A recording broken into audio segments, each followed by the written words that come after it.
Bonjour à tous et bonjour mon père. Bonjour à tous aussi. Merci d'être là ce deuxième dimanche de Carême, qui est un dimanche consacré justement à le problème du mal, le problème de la passion qui scandalise toujours, le problème aussi de la mort, du sacrifice et de la mort. Et c'est un problème, c'est un mystère, on peut dire aussi. Il y a le mystère de la grâce, le mystère de la vie éternelle, et il y a le mystère de l'iniquité, du mal. Alors merci d'aborder ce sujet que nous aborderons d'ailleurs plusieurs fois, je pense. Je pense, ouais, parce que c'est assez Je vous étendu, inviterai peut-être justement à revenir, même avant la fin du mois, pendant ce carême, ce serait bien de refaire une école du doute pendant ce carême. Donc je pense qu'on verra la date qui nous conviendra les uns les autres. Mhm.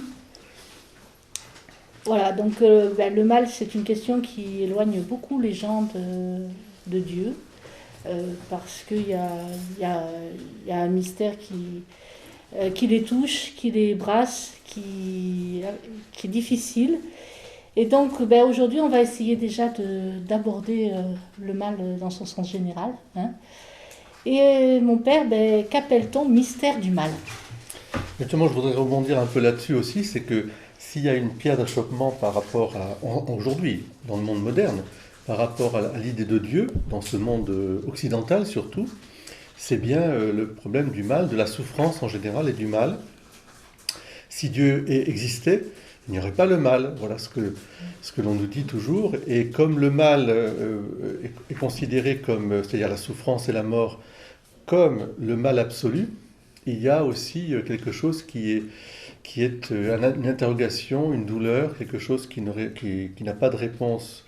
Et il semblerait même que l'athéisme, aujourd'hui, serait la seule réponse. On essaye de nous convaincre que tout le mal vient des religions. Donc c'est une vraie question qu'il faut se poser quand même aussi, à laquelle d'ailleurs je vous signale qu'a essayé de répondre aussi à sa manière Adrien Candiard dans son petit livre le fanatisme quand la religion est malade, et en montrant justement que c'est parce qu'il y a une absence de relation avec Dieu que le mal, dont on peut aussi montrer ses manifestations par le fanatisme, qui est une des expressions du mal aussi, fanatisme politique ou religieux, c'est une absence de Dieu en fait.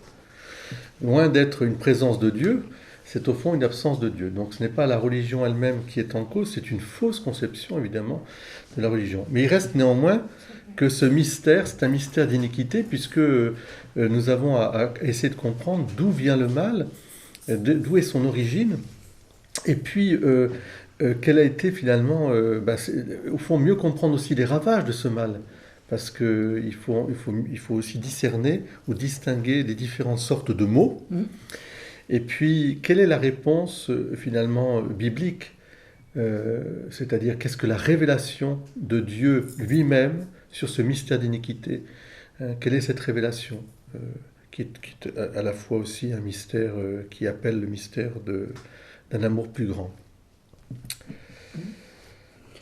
Alors le christianisme, il faut dire quand même une chose, c'est que c'est une religion qui nous montre vraiment que le mal est un scandale. Ça, c'est vraiment quelque chose qu'il faut comprendre, parce que le christianisme provoque justement, quand on voit le mal, une révolte personnelle, quelque chose qui nous conduit à nous battre contre ça. Et ça, c'est important, parce qu'on parle toujours de la responsabilité de Dieu, mais ce qu'on ne voit pas, c'est que nous battons, en tant que chrétiens, contre le mal, chaque fois que nous pouvons, chaque fois que ça nous est donné. Donc, quelles sont les différentes formes de mal, mon père? Voilà. À votre avis, qu'est-ce qu'il y a comme différentes sortes de le mal? Bonjour Sébastien, bonjour Katia. Non, il y a un mal d'abord, le mal des origines, on voit bien que c'est d'abord un mal moral qui est caractérisé par une désobéissance. La première fois qu'on entend le mot mal, c'est ça. C'est au moment de la Genèse, on voit qu'il y a un mal, je dirais, qui sépare. Sépare de quoi? Eh bien de la confiance, qui désunit. C'est l'origine du mal. parce que parce que c'est un mal qui introduit, je dirais, une forme de captation, qu'on pourrait appeler donc à son origine égoïsme, une forme d'orgueil, qui fait que la personne qui succombe au mal s'isole elle-même et ne se comprend plus, ne comprend plus Dieu, ne comprend plus son prochain. Évidemment, à l'origine, il y a ce mal angélique qui est tout à fait particulier, le mal, la chute de Lucifer, et puis plus proche de nous, parce que ça c'est vraiment un mystère à essayer de discerner en quoi l'ange a pu chuter et quelle était la forme de ce péché, puisqu'il n'a pas de corps. Et puis pour l'homme, pour l'humain, on le voit à travers le récit donc de la Genèse, il y a cette désobéissance. Donc il y a à l'origine un mal qui est d'abord un mal de séparation qui ira d'ailleurs très vite jusqu'au meurtre. Et on voit bien que ce mal de séparation isole, c'est Caïn et Abel après, et puis c'est tous les autres péchés enfin, qui sont là. Ça, c'est une première sorte de mal.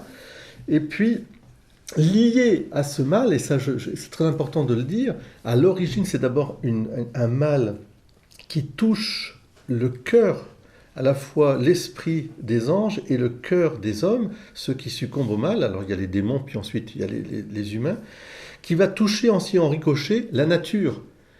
Ça c'est aussi mystérieux, c'est que cette nature qui a été voulue par Dieu, c'est une nature non seulement harmonieuse, non seulement, je dirais, comment dire, et toujours, d'ailleurs, elle est toujours d'une certaine manière harmonieuse et co-responsable. Le pape François l'a rappelé avec l'encyclique Laudato Si, il y a une chaîne qui fait que toute chose, je dirais, est accordée les unes aux autres.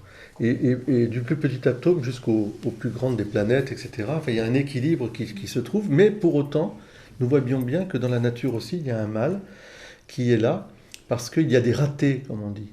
Il y a des choses qui sont de l'ordre d'une blessure, quelque chose qui nous blesse aussi et qui blesse l'homme par ricochet aussi. Donc c'est dans le sens où aussi Dieu dira à Adam, eh bien, la nature sera dure pour toi aussi. Tu devras travailler la sueur de ton front. Les choses qui étaient naturelles et qui poussaient comme ça, etc. Il faudra. Puis en plus, il y a les catastrophes dites naturelles, qui sont aussi des rappels, peut-être. Alors il y a un mal, je dirais, de la nature. Il y a peut-être aussi un rappel que cette nature a besoin d'être transfigurée elle aussi, et qu'elle attend aussi dans les gémissements cette harmonie complète, où il n'y aura plus ni souffrance, ni mal, ni douleur. Et puis, il y a un mal qui n'est plus moral, et donc qui n'est plus de la nature, qui n'est plus de l'ordre de la morale, et donc ça c'est le mal par excellence, parce que c'est celui qui sépare de l'amour, mais qui est une conséquence du péché, donc le mal péché, conséquence la nature qui est révoltée aussi, mais conséquence aussi nous-mêmes, nous sommes, nous sommes blessés. Il y a ce qu'on appelle le mal de la souffrance et le mal de la mort physique, quelque chose qui n'était pas voulu par Dieu, parce que Dieu ne voulait pas ni qu'on souffre, ni qu'on puisse être séparés corps et âme pendant un certain temps. Il y avait certainement une glorification qui passait par un endormissement, comme on peut le voir avec la Vierge Marie dans son Assomption, mais certainement pas cette désagrégation du corps humain qui est une conséquence du péché. C'est d'ailleurs pour cela que le Christ lui-même qui est mort au tombeau, son corps n'a pas été intact, et souvent aussi dans les miracles des saints, que nous voyons des saints qui sont exhumés, nous avons aussi ce miracle parfois de corps intact, qui montre qu'ils étaient tellement purs que leur corps même était comme préservé d'une certaine manière déjà de la dégradation. Bon, c'est pour nous montrer aussi que là on touche à un mal qui est peut-être celui qui touche le plus le monde d'aujourd'hui. C'est-à-dire on a oublié un peu, on a occulté l'origine du mal, c'est-à-dire le mal moral, le bien et le mal, comme on dit, les 10 commandements, pour ne plus considérer comme le mal absolu ce qui touche à la souffrance et surtout à la mort. La souffrance physique, morale, psychique et la mort, considérée comme le mal absolu. Donc ces mots-là existent, mais on ne peut les comprendre et surtout on ne peut donner une réponse à ce mystère d'iniquité que si on le replace à ses origines, et justement quelle est la réponse que Dieu a donnée par rapport au mal moral, c'est surtout ça qu'il faudra envisager. Mais il reste que c'est un mystère parce que, de fait, c'est une réaction en chaîne. Et ça provoque évidemment beaucoup de souffrance, de peine, de larmes. Enfin, regardez en ce moment avec tous les décès aussi que nous avons. Enfin, nous ne sommes pas faits pour mourir, nous sommes faits pour vivre. La nature elle-même, elle est faite pour un renouvellement, mais nous sommes faits pour être dans une communion, une harmonie. Mais on a oublié aujourd'hui, je pense, la question de l'origine du mal. Et c'est certainement une des clés des maux que nous traversons. Parce que s'il n'y a pas de mal moral, s'il n'y a pas de bien ni de mal, mais je fais ce que je veux, vous voyez comment l'homme aussi traite les autres, traite la nature, traite, etc., etc. Et c'est tout un enchaînement. Donc il y a une vraie conversion, je dirais, voilà, un regard à porter. Alors peut-être, il y a peut-être d'autres choses à dire. Je dirais qu'il faut quand même bien comprendre aussi une chose, c'est que le mal, c'est une privation d'une perfection. C'est-à-dire qu'il y a un bien, et le mal, c'est quelque chose qui manque à ce bien. Ce qui veut dire que le mal, c'est pas Dieu qui l'a voulu. C'est pas Dieu, c'est le bien, d'accord. Si le mal, il vient bien du péché. Cette privation, elle vient bien d'autre chose, de la chute des anges. Alors, je ne sais pas si tout le monde connaît l'histoire de la chute des anges. Non, il y a des personnes qui ne le connaissent Oui, pas. on peut rappeler. C'est très simple, en fait. Dieu a créé tout, hein, et il a créé donc les anges qui sont des créatures spirituelles. C'est-à-dire que c'est des esprits, hein, de purs esprits, ils n'ont pas de corps. Et elles se sont retrouvées face à... Enfin, elles ont la liberté le libre arbitre, ce qu'on appelle le libre arbitre. Hein. Et il y a eu une épreuve dans laquelle elles ont dû décider si elles allaient servir Dieu ou, comme Lucifer, lui, il a décidé que, non, lui, il était tout à fait autonome, il était beau par lui-même, intelligent par lui-même, il n'avait besoin de personne. Donc, il a refusé Dieu, en gros. Hein. Voilà. L'épreuve, nous, on ne la connaît pas vraiment. Hein. C'est-à-dire, comme c'est une intelligence directe, c'est comme, imaginez un laser, là, piouf, il n'y a pas besoin de passer par des intermédiaires, ça éclaire tout de suite le mystère de l'être. L'ange n'a pas comprend sans raisonnement. C'est une intelligence intuitive au sens d'une lumière telle. Dès qu'il est créé, il sait d'où qui il est et il sait aussi qui est Dieu. Et dans cette perspective, dans ce rayon, soit il dit, je veux bien que Dieu m'accorde sa béatitude, c'est-à-dire mon être a besoin, lui aussi, d'être plongé dans la lumière de Dieu, pour être complètement dans la glorification, dans la gloire, pour voir Dieu face à face, soit cette lumière me suffit, enfin c'est un peu l'épreuve, d'une certaine manière c'est l'orgueil, c'est-à-dire c'est narcissique en fait, c'est Lucifer qui était la lumière par excellence, le plus beau des anges, ma lumière me suffit, j'ai pas besoin de toi. Donc j'ai pas besoin du bonheur que tu me proposes. Pour certains, c'est la vision aussi peut-être que Dieu enverrait son Fils, le Verbe, donc la lumière par excellence, alors source de toute lumière, l'enverrait auprès des hommes, qu'il avait créés aussi, qu'il allait créer, et ça c'était insupportable pour Lucifer de penser que le Verbe, au lieu de devenir un ange, deviendrait un homme. C'est ce qui fait dire à saint François de Sales qu'indépendamment du péché des hommes, Dieu aurait envoyé son Fils habiter parmi nous, tellement il nous aime. Bon, c'est un mystère, hein, de toute façon c'est une des réponses. Mais je pense qu'il y a quelque chose de très lumineux dans cela. En tout cas, il faut garder ceci, c'est que c'est une révolte, je dirais, une révolte directe, je dirais, sans intermédiaire. C'est pas une révolte des sens. C'est pas une révolte d'une intelligence qui passe par des raisonnements qui est lourde. C'est pas une révolte de la pomme. Il n'y a pas besoin de pomme, pas besoin de corps. Le diable se moque complètement de nos péchés de chair. Parce qu'il n'en a rien à faire. Il traverse tout ça, en fait. Il voit tout de suite la présence de Dieu. Il n'y a pas d'intermédiaire. Donc quand il s'oppose à Dieu, il s'oppose frontalement à Dieu. Et c'est d'une manière, quand Lucifer a dit non, c'était irrémédiable. Parce que, voilà, alors que l'homme, ben, on voit bien que c'est un balourd, quoi. Au moment de la Genèse, il y a la femme que tu m'as donnée, bon, le serpent. Enfin, on voit bien qu'il y a plein de choses qui fait que l'homme, il veut bien dire oui, mais il dit oui, puis tiens, c'est beau, puis je reviens, puis pof, voilà, je consomme, puis après je dis mon Dieu, pardon. Donc, ça, c'est tout à fait l'histoire de l'humanité, parce que nous avons une intelligence qui, elle, est discursive et qui passe par des intermédiaires pour pouvoir essayer d'arriver, par les sens, puis par un raisonnement. Donc, c'est pas la même forme. Donc, l'origine du mal, il vient de là, mais c'est une origine de révolte.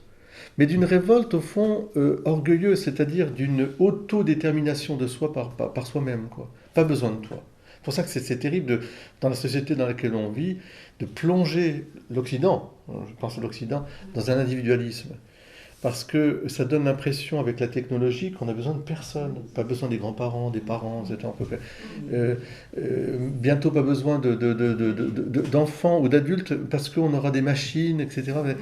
On s'auto-détermine, mais alors, donc, ce qui fait que pas besoin de Dieu. Donc il y a quelque chose de très profond, là, de très luciférien. Une tentation luciférienne. C'est ça le péché d'orgueil. Hein. L'orgueil, c'est pas la vanité, la sottise, parce que la vanité, c'est souvent la sottise. Je suis orgueilleuse, mon père, oui, bon, c'est parce qu'en fait, ah oui, parce que je me trouve belle, bon, c'est pas, d'accord. C'est une erreur. Oui, c'est une erreur, on pourrait dire c'est une erreur. C'est ça, c'est-à-dire, non, mais je veux dire que c'est un peu une sottise, vous voyez, l'orgueil. Mais il y a un orgueil luciférien que l'on peut trouver chez certaines personnes qui ont un tel pouvoir, une telle domination, une telle que, en fait, ils s'enferment sur eux-mêmes. Et c'est la puissance. Voilà. Justement, est-ce que Lucifer il continue à s'opposer? Est-ce que oui, Lucifer bien sûr. Qui s'oppose à Dieu, il continue toujours. Il est à l'origine du mal et donc il est le tentateur, le diviseur, comme dit Jésus dans l'Évangile. Hein, comme dit saint Paul, vous ne combattez pas contre la chair et le sang, même si bien sûr nous sommes tentés, il y a un combat, mais comme il dit, malheureux homme que je suis, le bien que je veux faire, je ne le fais pas, le mal que je ne veux pas faire, je le fais, qui me délivrera de ce corps mortel? Ça veut dire, ce qui veut dire qu'il subit l'épreuve. Mais dit-il, ce n'est pas contre ça qu'on combat, c'est contre les esprits du mal qui veulent nous enfermer sur notre propre, alors soit notre propre désespoir, soit notre propre orgueil. C'est pareil, parce que le désespoir et l'orgueil, les extrêmes s'appellent. C'est une forme d'orgueil, le désespoir. Parce que si tu sais ce que tu es faible, que tu es fragile, ben tu vas devant Jésus et devant le bon Dieu en disant « Seigneur, aide-moi, je suis qu'un pauvre, qu'est-ce que tu veux que je fasse? Sans toi, je peux rien. Donc je viens vers mon Père. » Voilà, l'origine du mal. Oui. La chute des anges, oui. dont vous avez parlé, elle figure où dans le récit biblique? Alors, vous l'avez dans le livre de Daniel, et puis vous avez dans l'Apocalypse aussi, mais dans le livre de Daniel, il y a... Dans Isaïe, au et chapitre dans Isaïe 14. Aussi. Dans quoi? Dans Isaïe, au chapitre 14. Non, ça c'est le... J'ai pas pris la Bible, je suis désolée. Au chapitre 14, je vous ai mis sur la fiche. Hein. Ah bon, d'accord. Tu as la Bible, là, Isaïe 14 ? Voilà, chapitre 14, mais vous avez versets aussi, 12 à 15. Vous avez aussi Daniel, le grand combat des anges avec Saint Michel. Parce que c'est à ce moment-là que Michel apparaît en disant qui est comme Dieu. Voilà. D'accord. Hein, et que dans l'Apocalypse, vous avez un passage où Saint Jean dit qu'un tiers des anges ont été précipités avec Lucifer. Ce qui est énorme. Parce qu'ils se sont révoltés, c'est une révolte en fait. Hein.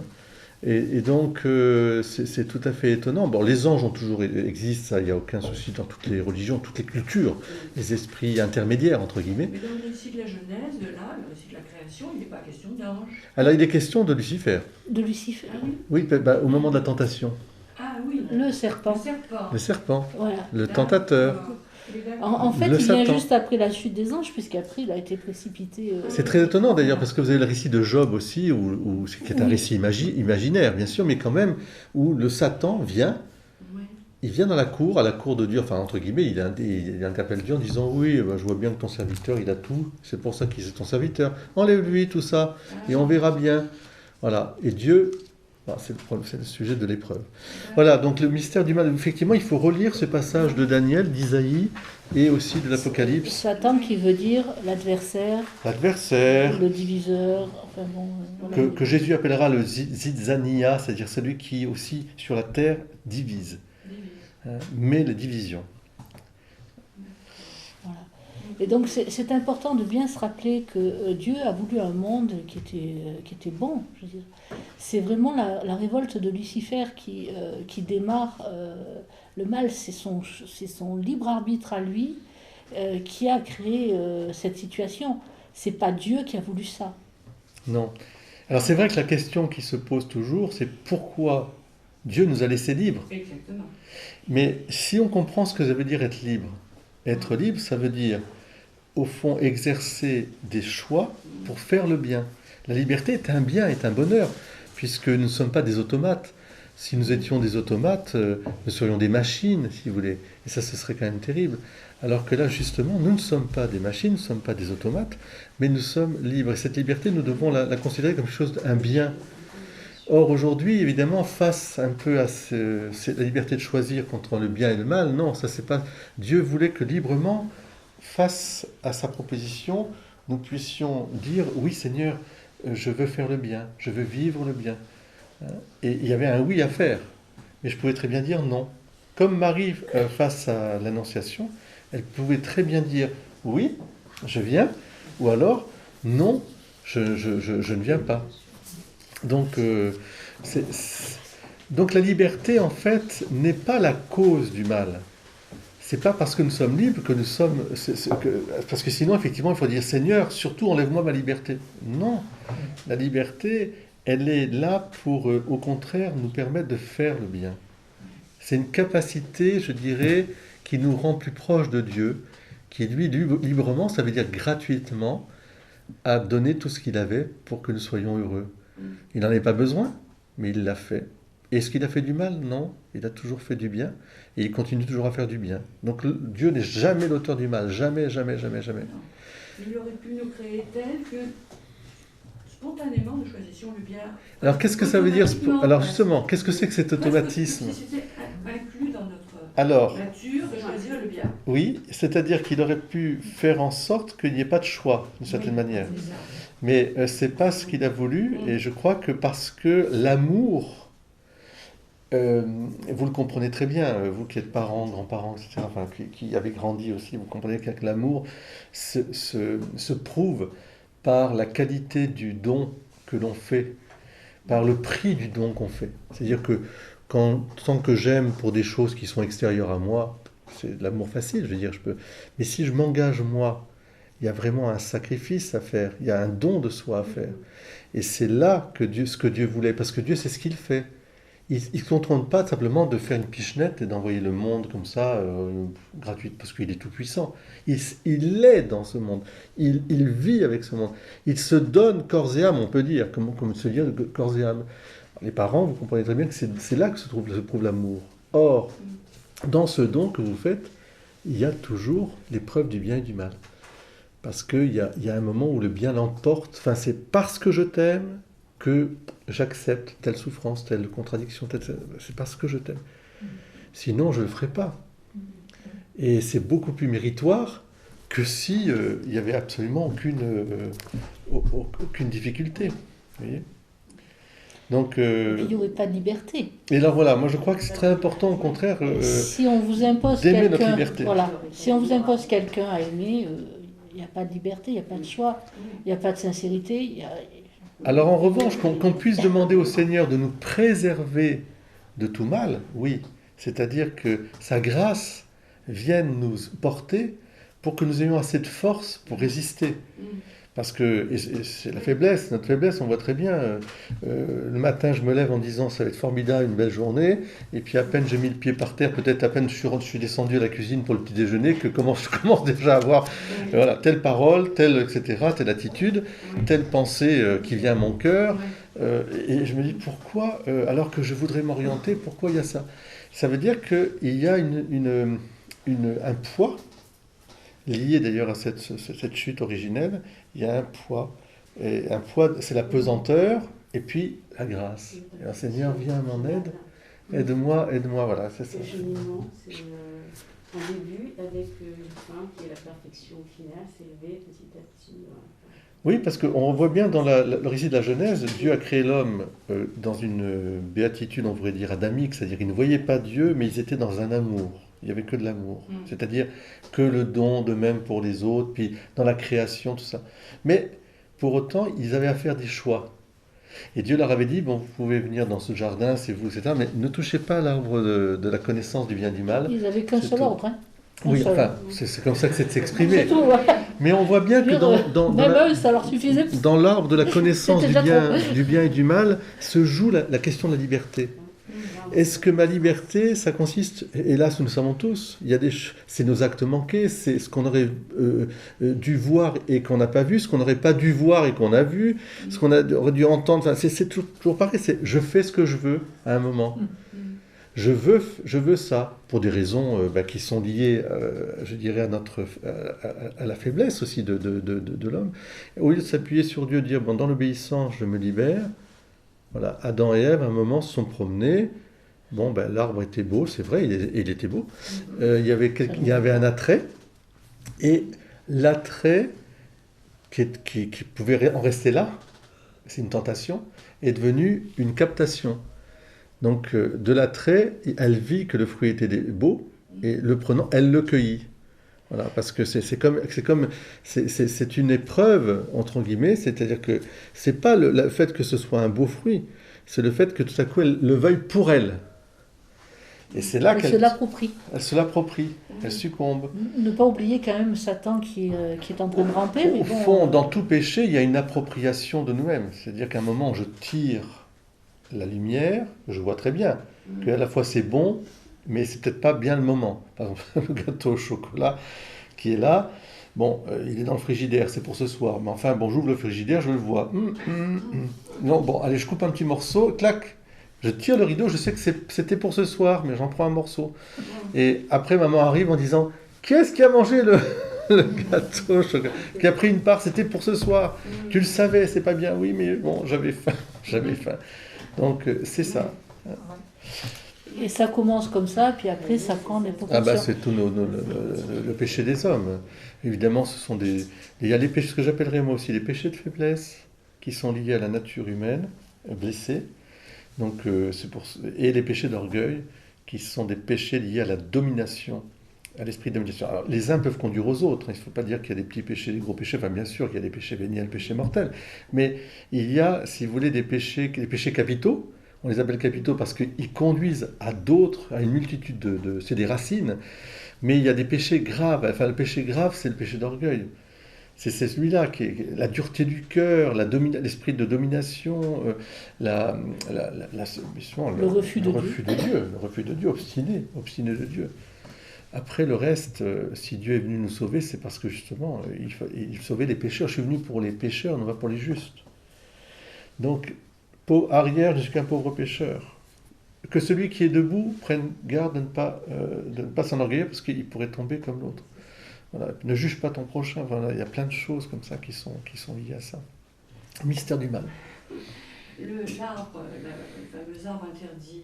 La connaissance du bien et du mal. Oui. Et, alors, excusez-moi, c'est un petit peu un piège que Dieu tend. Oui, c'est une épreuve. C'est une épreuve, pas un piège. C'est pas un piège. Bon, évidemment, c'est un récit imagé qui est raconté avec nos mots, vous comprenez ? Parce que nous, forcément, quand on dit ça, surtout, tu n'iras pas. C'est un peu comme on dit à un enfant, tu n'ouvriras pas ou tu n'iras pas dans le grenier parce qu'il y a des fantômes. En fait, on ne veut pas parce qu'il ne faut pas qu'il se blesse, etc. Qu'est-ce que fait l'enfant ? C'est sûr. L'interdit provoque la révolte d'une certaine manière. Mais quelque part aussi, le fait d'un amour filial, grandir dans l'amour filial, c'est pas par crainte de Dieu, mais Dieu veut que c'est par amour pour lui. Si tu me demandes, Seigneur, mais je veux pas te faire de la peine, donc je sais que si tu me le demandes, c'est que c'est un bien pour moi. Évidemment, c'est une épreuve. Et c'est une question de confiance en Dieu aussi. Jésus lui-même a été tenté. S'il nous l'a interdit, c'est que lui, il sait pourquoi il le fait. C'est nous qui... contrairement au diable, qui dit à Adam et Ève, de savoir de nous-mêmes. Mais non, mais Dieu, en fait, il a peur que vous deveniez comme lui. Patatras. Oui, il le dit ça. Il lui dit ça, oui. Vous connaîtrez le bien et le mal comme Dieu le connaît. Vous serez comme lui, tu parles. Non, c'était pas ça. C'était un drame terrible. Et Dieu, bien sûr, pleure, et pleure toujours sur notre humanité, mais il pleure, il a sauvé cette humanité par le Christ, dans le Christ Jésus. Mais il reste néanmoins que l'épreuve, nous la courons tous. Et qu'il faut, il faut y répondre, même si le Christ, mort sur la croix une fois pour toutes, a sauvé le monde. Ça, c'est une épreuve aussi qu'il a acceptée. J'en parlerai au sermon tout à l'heure. Voilà, donc Alors, je dirais qu'il y a plusieurs types de maux, hein. Il y a le mal physique. Le mal physique, c'est la douleur. Mais la douleur, elle peut être aussi utile. Si on touche un truc, on enlève la main. C'est ça. des douleurs qui deviennent trop fortes, qui deviennent disproportionnées, qu'on va appeler La un mal. souffrance, Voilà. souffrance physique, morale. Le mal de faute, c'est le péché. Mhm. Le mal de peine, c'est la sanction qui tombe après avoir fait un péché, par exemple. Hein. Alors là, c'est mystérieux. C'est les conséquences liées à un péché qui fait que, comme dans la justice humaine, tu as enfreint le code de la route, ben ça te vaut, ou alors tu es sorti sans le masque, 135 €. Donc il y a une peine qui est liée à l'infraction. On le comprend très bien, il y a quelque chose qui doit être réparé. Une réparation. Et c'est plus un mal de peine, c'est ça, c'est une réparation qui est liée à ça. Mais, oui. Est-ce qu'à ce moment-là, c'est là qu'on parle de rédemption? Ah non, bien avant. La rédemption, elle est d'abord sur le mal, sur le péché. Parce que Dieu s'est fait pécher pour quelque part, en acceptant tous nos péchés pour nous les laver, puis les purifier sur la croix. Et conséquence du péché, il y a tout le reste. Hein. La souffrance, la mort, les peines, etc. Donc c'est pour ça que dans le cœur du Christ, on peut puiser des indulgences. C'est la vraie notion des indulgences, c'est indulgere, ça veut dire enlever les peines. Donc c'est le Christ gratuitement qui enlève les peines parce qu'on lui demande. Vous voyez, on dit Seigneur, ces peines-là, voilà, les racines et tout ça. Mais le mal le plus important, évidemment, c'est le mal moral. C'est le mal moral. Parce que c'est le reste, même d'une certaine manière, quand on est ici-bas, tout le monde comprend que, enfin, normalement, tout le monde doit comprendre que nous sommes mortels et qu'à un moment ou à un autre, même si ce n'était pas ce que Dieu voulait, il y a une séparation du corps et de l'âme et que nous allons mourir. Donc ça, je crois qu'il y a quelque chose où il faut accepter cette condition humaine, ne pas vouloir être des surhommes et penser que justement le mal absolu serait la mort. Donc il faut absolument supprimer la mort, ce qui semblerait être le leitmotiv de la technologie qu'on nous promet. Mais c'est un leurre, évidemment. Et donc, d'où, en fait, le mal absolu étant la mort et la souffrance liée à cette mort, le reste, c'est pas un mal, quoi. Au contraire, plus on peut garantir le plaisir des gens, plus on leur donne cette illusion qu'ils seront parfaits, sans défaut. Même le jeunisme est une forme de non-acceptation de notre caractère passager sur la Terre. Parce que nous sommes faits pour un autre monde. Mais voilà, il y a plein de tentations là qui sont liées. Même s'il faut bien sûr prendre soin de sa personne, ça n'a rien à voir avec ça. Mais c'est l'illusion qu'on ne vieillira pas. Voilà. L'illusion qu'on ne souffrira pas. L'illusion qu'on ne mourra pas. Mais non. Ça, dès le départ, c'est important. Par contre, Seigneur, protège-moi de la mort de l'âme. Protège-moi de la mort qui sépare de Dieu et du prochain. Protège-moi de ça, parce que ça, c'est la vie éternelle. Le reste, ouais. Donc voilà, on a vu le péché originel, mais pourquoi le péché originel a-t-il des conséquences encore aujourd'hui? Parce qu'après tout, c'était le péché d'Adam et Ève. Mais comme c'est un péché d'origine, comme on dit, donc c'est que nous sommes, nous tous, je dirais, enfants de cette origine. Nous sommes liés c'est une généalogie, je dirais. C'est un peu comme exactement dans la généalogie. Nous avons des atavismes, nous avons des formes d'hérédité, et qui sont psychiques, morales, physiques, et qui font qu'on est bien les enfants de nos aïeux, etc., etc., bon, à un moment ou à un autre.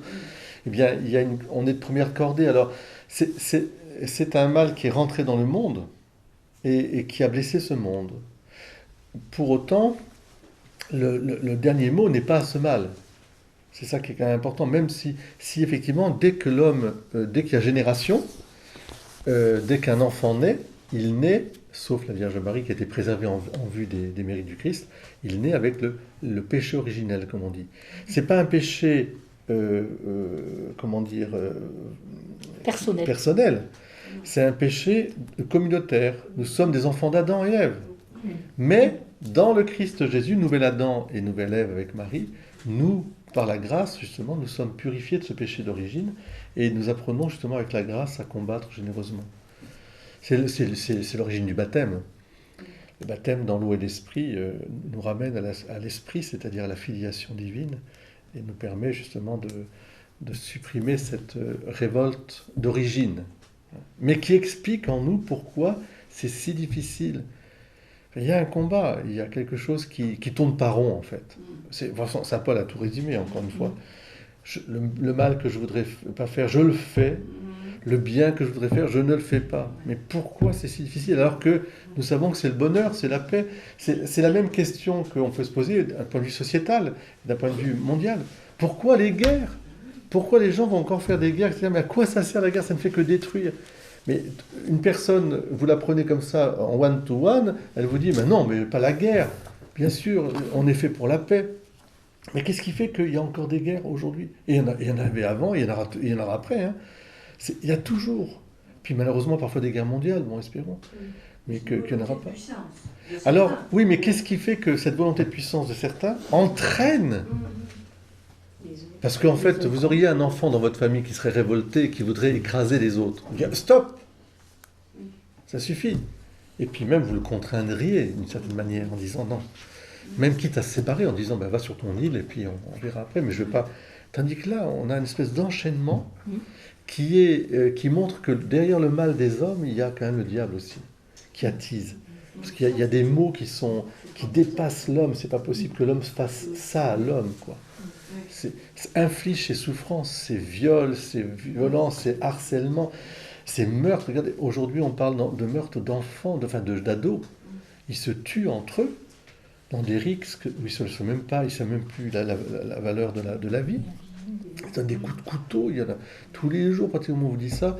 Là, actuellement, c'est la guerre, vous avez la guerre, bien sûr, idéologique, la guerre totalitaire, des idéologies, qu'elles soient politiques ou religieuses. Vous avez l'Arménie qui souffre à la fois de l'extérieur et de l'intérieur, parce que j'ai appris des nouvelles aussi, il y a une sorte de guerre civile à l'intérieur aussi, les gens sont...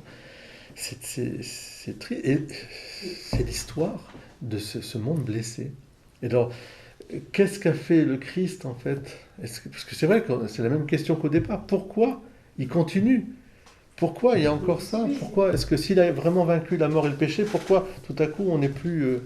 Mais c'est que chacun d'entre nous, nous devons nous déterminer librement. Donc c'est ma liberté à moi. Et à un moment, je dois dire non, ça je ne peux pas le faire. On te demande la délation, non. On te demande de collaborer avec... non. On te demande de dénoncer parce qu'il est juif ou parce qu'il... Non. Vous voyez, il y a des gens qui ont dit non parce qu'ils étaient... Même des musulmans. Je pense à un musulman aussi qui a donné sa vie pour sauver un chrétien en Pakistan. Il l'a pris chez lui. Puis finalement, les autres ont dit, ah, tu as caché le chrétien, on te tue. Mais c'est un frère, je ne vois pas pourquoi. Il ne m'a jamais fait de mal. Donc, il a... Oui, mais on nous a dit que... Ben, il a dit, non, c'est ma conscience. Je ne peux pas. Il fallait une fermeté de conscience. Donc il y a une grâce évidemment qui l'a aidé au mépris de sa vie. C'est-à-dire il a donné sa vie pour l'autre. C'est ça le don de la vie. C'est pas prendre la vie aux autres. Ça jamais Dieu ne fera. Dieu jamais ne veut le mal. Dieu ne veut pas tuer. Mais Dieu veut que nous offrions notre vie pour les autres. C'est ça, c'est la réponse au mystère du mal. Il y a un bien plus grand au mal qui divise et qui accable, c'est « je donne ma vie pour les autres ». Et c'est ainsi que la rédemption se fait. Est-ce que justement, alors, c'est pas le manque de Dieu dans le monde? Ben oui. C'est parce que notre cœur n'est pas le cœur des hommes, Je suis tout à fait d'accord. Suffisamment attaché à Dieu, mais de la façon, enfin parce que je parle des peuples, je ne connais pas toutes les cultures, mais la présence de Dieu même en nous. C'est-à-dire qu'il y a une présence, je pense, ça rejoint ce que je disais au début, c'est que, comme disait très bien le père Adrien Candiar, dominicain qui enseigne à l'Université du Caire, dans son livre Le fanatisme, quand la religion est malade, il montre bien que c'est l'absence de relation avec un Dieu qui est un Dieu d'amour, qui fait qu'on n'a plus que soit une vision d'un Dieu qui serait un Dieu féroce, mais avec qui on n'a aucune relation, puisqu'on doit être soumis, La peur aussi. soit avec un autre des dieux qu'on se fabrique, les idoles, hein, pour lesquels on sacrifie tout. Par exemple, le collectivisme au moment du bolchevisme, c'était ça. Lénine disait, si pour arriver au communisme, il faut tuer un tiers de la population, on le fera. Ben, c'est exactement la même chose. Toute forme d'idéologie, elle est là. On divinise des molochs qui demandent le sacrifice soit des animaux, soit des humains. Et Dieu ne veut pas ça. Parce que ce sera le thème du sermon, c'est pour ça que... Mais Dieu, c'est très important, parce que sinon, alors, ça voudrait dire, par exemple, qu'un enfant qui est malade, parce que Dieu m'a dit que, je pense à la question des témoins de Jéhovah, justement, à la question du sang, etc. Mais est-ce que Dieu peut vouloir qu'on ne soigne pas un enfant, même si on lui donne une transfusion? C'est pas possible. C'est une réflexion qu'on doit avoir sur le bien commun. Et à un moment, il faut se dire, mais attends, c'est une fausse conception de Dieu. Donc je laisse... c'est un peu comme pour la nourriture. D'ailleurs, Saint Paul redit encore toujours, c'est pas une question de nourriture ni de vêtements. Si ton enfant est malade, donne-lui un peu de viande à manger. Et puis, quand je vois en Inde la misère et que les troupeaux de vaches pullulent, je dis, mais quand même, essayez un peu de comprendre qu'une vache, c'est pas ça. Même s'il y a du respect pour la vache, elle est aussi, il y a quand même aussi un service qu'elle nous rend. Donc, il faut pas... en fait, donc, c'est l'absence de Dieu qui fait qu'on ne comprend plus la question du mal et qu'on la réduit encore une fois à un mal simplement de souffrance et qu'en même temps le mal se développe d'une manière incroyable. Parce que comme c'est l'adage qu'on disait toujours, qu'on a appris quand on était jeune, sans Dieu, de toute façon, sans moi, vous ne pouvez rien faire, mais le curé d'Ars le redirait d'une autre manière, mais l'homme est un loup pour l'homme. Est-ce qu'on doit désespérer la nature humaine? Non. Mais si, comme disait le curé d'Ars, on enlève Dieu, alors on adore les bêtes. Mais si on adore les bêtes, ça veut dire que c'est une forme de domination qu'on exerce sur les autres. Tout le mal vient de là, en fait. Parce qu'il n'y a pas de relation. Il n'y a pas de relation avec Dieu qui est un père, parce qu'il est amour. Et à ce moment-là, il n'y a pas de relation avec nos prochains qui sont des frères et sœurs. On ne voit plus la relation. Et avec la création elle-même. On ne voit plus que des rapports de force. Le mal, pour moi, je pense une chose, c'est pas facile et c'est pas, comment dirais-je, le contraire de facile. Difficile. Voilà, difficile et facile, ça vient de l'intérieur. Oui. Voilà, c'est pas l'extérieur. Bien sûr. Surtout que toi, tu l'as beaucoup vécu et que tu as vécu Voilà, des choses très ça difficiles. vient de l'intérieur. C'est l'intérieur. C'est pas l'extérieur. De l'extérieur, rien, mais comme dit Jésus, c'est de l'intérieur que viennent tous les désordres. Mais c'est quoi l'intérieur finalement? À la racine, il y a l'orgueil. C'est-à-dire, moi, au D'abord. mépris des autres. Mm. Et avec les tentations voilà, multiples, mais vous voyez, dans l'histoire sainte, dans la Bible, on voit bien qu'il y a cette... Ouais. Et ce que je pense, une chose, comme j'ai vécu, moi je dis, est-ce que cette douane-là, qui va me laisser passer ou pas? Oui. Pour les boat people, tout ça. Voilà. c'est- Alors donc, cette douane-là, il y a quelqu'un qui a le cœur un peu humain. Ouvert. Voilà. Il m'a dit, bon, mais Viens. pas.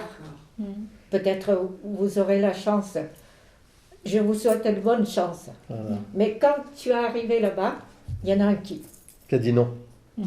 Qui a fermé son cœur. Voilà. Il faut que tu me donnes tant, sinon tu sortiras. Eh oui, Mais- voilà. Eh oui. Mais, Les passeurs. mais, comme on où, dit. mais où on a cherché Mais oui. cette donc-là, cet argent-là, pour donner à lui?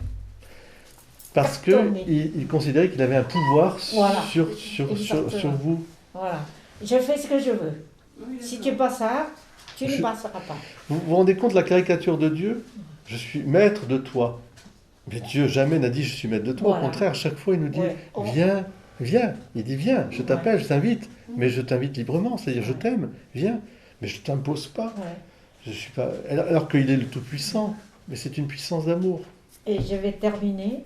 À ce moment-là, qu'est-ce que tu fais? Le seul Dieu qui peut t'aider, qui peut changer le cœur de cet homme-là, c'est tout. Alors Seigneur, aidez-moi, aidez-moi. Je suis coincée. La vie et la mort.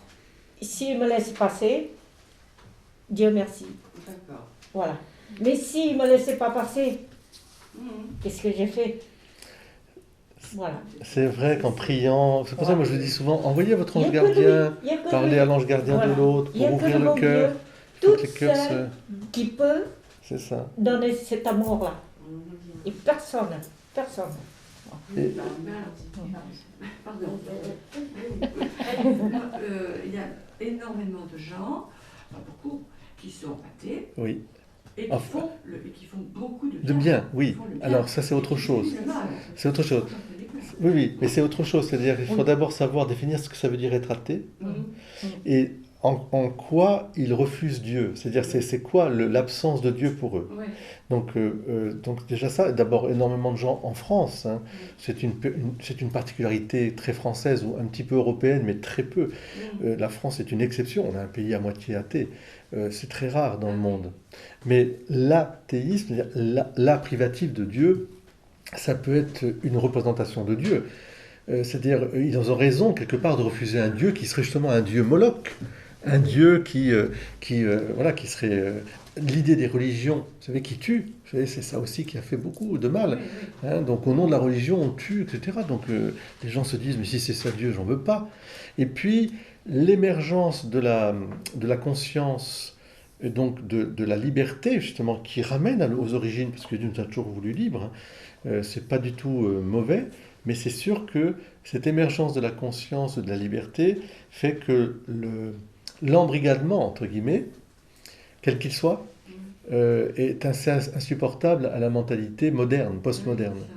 Donc on a secoué le joug de certains conformismes, on va dire, avec raison, et en même temps, c'est toujours pareil, on a acheté souvent le bébé avec l'eau du bain. Donc il y avait des excès qu'il fallait combattre, et en même temps, on est tombé dans une liberté qui pourrait aussi conduire à un individualisme, donc à un enfermement de la personne sur elle-même. C'est les monades de Leibniz. Ceux qui ont fait un peu de philosophie comprennent que dans la philosophie de Leibniz, il y a cette tentation de considérer que chaque atome est totalement clos sur lui-même, y compris l'être humain. C'est-à-dire, on est des monades qui sont pas du tout reliées. C'est que le contraire de la communion, justement. Et donc, on peut redéfinir à ce moment-là aussi le bien. Ah ben oui, Entre le bien c'est mon bien. Dieu, qui vient de la définition de Dieu, Oui. de sa relation avec Dieu, et le bien qu'on fait. C'est ça. Donc, Et alors, de fait, pour répondre bien précisément, il est certain que personne ici-bas n'échappe à ce choix du bien et du mal, et qu'il y a des gens droits qui font marcher aussi leur raison, et c'est très important. Le décalogue nous a été envoyé par Moïse, mais il est inscrit dans notre cœur, et nous avons une droite raison. Et et effectivement, avec l'aide toujours de la grâce, parce que quelque part ils ne savent pas, mais la grâce les aide aussi. Mais il y a des gens qui sont d'une droiture, d'une ouverture, c'est-à-dire d'une générosité pour les autres, et et effectivement, ils vous disent, mais moi je ne vais pas à la messe, ou je n'ai pas de religion, ou je ne sais pas quoi, mais vous les voyez vraiment dans un souci désintéresser des autres, et ça se sent, hein. Il y a qu'une qualité, mais certainement parce que ils sont très honnêtes face au bien et au mal, au vrai et au faux. Mais ils ne savent pas encore, en fait, derrière, c'est Dieu qui les pousse vers lui. Et inversement, il y a des personnes, c'est notre conversion à tous, hein, des personnes qui sont croyantes, qui le sont, parce qu'il ne faut pas dire qu'elles ne sont pas croyantes, elles sont croyantes, elles pratiquent, etc., et puis elles sont généreuses aussi, mais parfois elles donnent un mauvais exemple. Et là, c'est plus redoutable, parce que si évidemment, en sortant de l'église, on commence par dézinguer le prochain devant les autres, même si c'est une tentation. Hein. Mais là, c'est un très mauvais exemple, et ça peut écarter écarté. Et c'est ce qui s'est passé un peu en France, il faut le dire aussi. Beaucoup de gens se sont écartés de l'Église parce qu'en disant, quand j'ai vu dans ma famille, ou, enfin, comment ils se comportaient, ça ne les a pas empêchés de faire du mal. Bon, ça ne veut pas dire pour autant qu'ils ne faisaient pas bien d'aller à l'Église, mais ils devraient demander la grâce de Dieu d'unifier leur vie. Et c'est peut-être là que la raison n'est pas contradictoire avec la foi. Il faut vraiment être dans une droite raison. C'est-à-dire, bon, on est faibles tous, on peut très bien se louper à un moment. La parole que j'aurais pas dû dire, parce que je l'ai dite, parce que la curiosité que j'aurais pas dû avoir. Je voulais savoir, et puis en fait, puis après ça m'a permis de dire, ah, tu sais, je vais te dire un secret, c'est qu'à toi, hein. Puis après en fait ça part dans tous les sens. Bon, et tu dis pas aux 225 autres. Et il y a un exemple qui m'a toujours interpellé, c'est celui de Charles de Foucault, quand il avait connu une vie perturbée, enfin disons très loin de Dieu, bien que baptisé, une vie de patachon en fait, une vie de fêtard, il avait tout, c'était pas la vie parisienne avec tout ça. Et à un moment donc il se convertit, il va dans le désert, vous savez que c'est dans le désert, la proximité avec le monde musulman aussi, la transcendance de Dieu qui lui apparaît, et puis la prière, très important, parce que ça c'est la prière, c'est nous mettre à disposition de Dieu. Puis après il rentre, alors il se convertit, il va dans un monastère, et avant de partir à Tamanrasset, et il dit qu'il a une phrase qui est tout à fait étonnante, mais qui est notre faiblesse à nous, à tous. Il dit, il a fallu que je rentre dans un monastère pour me percevoir que combien c'était combien était difficile ou peu pratiquer les vertus naturelles. Pas les vertus dites sacrifice, non. Les vertus naturelles, c'est-à-dire la politesse, le respect, c'est naturel. Ne fais pas à autrui ce qu'on ne voudrait pas qu'on te fasse. Hein. Bon, mais ça, c'est des tentations. C'est des tentations. C'est pour ça qu'on dit qu'à la porte d'un monastère, il y a des millions de démons qui... Et puis à la porte de la ville, il y en a un qui dort. Parce qu'ils sont tous en train de s'entretuer. De toute façon, les passions sont, etc. Vous voyez ? Voilà, donc c'est un sujet. Moi, je suis obligé d'y aller parce que j'ai une grande nouvelle aussi et un beau cadeau de ce dimanche. Nos gardiens, alors on va peut-être arrêter le Attends 2 secondes alors. Dieu et le mal, une histoire du mal. Alors Margelidon, le père Margelidon dominicain, 5 approches d'un mystère. Donc ça, je pense que ça, c'est du solide et du profond. Il faut y aller très profond et assez bref. Une histoire du mal, depuis Adam et Ève, de Guillaume de Tanoirne aussi, un très bon théologien aussi. Bien sûr, la base, le mal, de Charles Journet. Alors, Cardinal Journet, grand théologien du XXe siècle, qui a écrit dessus. Alors, édition Saint-Augustin. Le catéchisme des anges, justement, qui a été fait au Barou, pour justement vous expliquer la chute, etc., tout ce que c'est que les anges. Et moi, celui qui m'a vraiment... C'est nous sommes. C'est 800 pages. Dieu veut-il la souffrance des hommes? Du mystère à la contemplation. Alors, c'est il est le père Robert Auger, OSB. Et du Barou. Voilà, le père Robert, il est actuel infirmier du monastère, et il a étudié, il est docteur en théologie. Vous les mettez sur le site ? Oui. Ça, c'est très bien. Je pense que pour une première approche, ça, c'est très bien. C'est un dominicain, voilà. Mais on devrait avoir ça. C'est celui-là qu'il faut, parce que vraiment, il aborde tous les aspects du mal, de la souffrance. Vraiment, il est génial, celui. Voilà. Alors on se retrouve, j'aimerais bien qu'on se retrouve, quelle est la date qui nous permettrait de nous retrouver? Ça c'est une bonne idée. Parce que je dis ça et en même temps je n'ai même pas mon téléphone, donc c'est là que c'est un peu embêtant. Le 6 j'ai, le 6 et 7, 13, non. Dimanche, oui ça pourrait être le dimanche 14. Dimanche 14. 14 mars, est-ce que vous accepteriez de revenir pour ce sujet, dimanche 14, même heure?